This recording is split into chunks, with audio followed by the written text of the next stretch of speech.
के छन् त शिक्षकका मागहरू जसले गर्दा शिक्षा मन्त्रीले नै राजीनामा दिनु पर्यो? 1. राहत करार र अस्थायी शिक्षकहरूलाई आन्तरिक प्रतिस्पर्धाबाट स्थायी। 2. स्थायी हुँदा अस्थायीको सेवा अवधि जोड्ने नहुनेलाई गोल्डन ह्यान्डसेक। 3. विद्यालय कर्मचारीको तह तोकेर शिक्षक सेवा आयोगबाट स्थायी गर्ने। 4. बाल कोटाका शिक्षकलाई दरबन्दीमा परिणत गरी स्थायी प्रक्रिया थाल्ने। 5. स्थायी शिक्षकको 10 वर्षमा तहगत बढुवा, निजामती सरह, तलब र ग्रेड। 6. प्राविबाट निमावि हुँदै मावि शिक्षक बन्न आन्तरिक प्रतिस्पर्धामा कोटा। 7.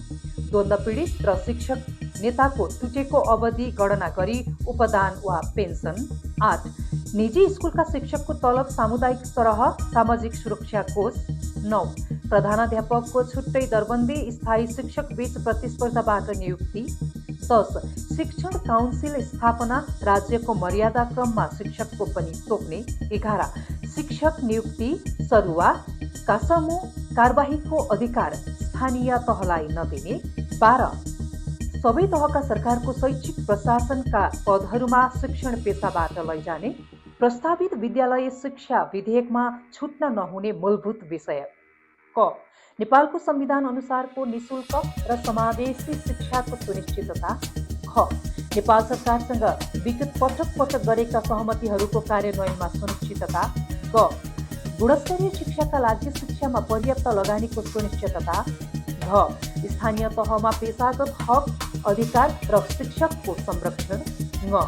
संविधान सम्मत ट्रेड युनियन अधिकारहरूको प्रत्याभूति। च. निजी विद्यालय र सामुदायिक विद्यालयका निजी शिक्षकहरूको सार्वजनिक विद्यालय सरह सेवा सुविधाको सुनिश्चितता। 6.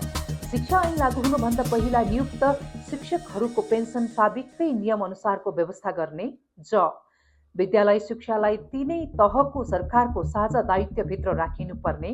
झ. विद्यालयभित्र कार्यरत सबै प्रकृतिका राहत अनुदान शिक्षक, बाविके शिक्षक, विद्यालय कर्मचारी, साबिक उमावि, प्राविधिक धार शिक्षक, करार शिक्षक, संघीय र प्रदेश अनुदान शिक्षक आदि पेसाकर्मीहरूको पूर्ण संरक्षण। य. नेपाल शिक्षक महासङ्घलाई शिक्षा ऐनमा नेपालका प्रचलित श्रम कानुनहरूले दिएको ट्रेड युनियन अधिकार उपयोग गर्न पाउने व्यवस्था प्रस्तावित शिक्षा ऐनमा नै व्यवस्था गर्ने।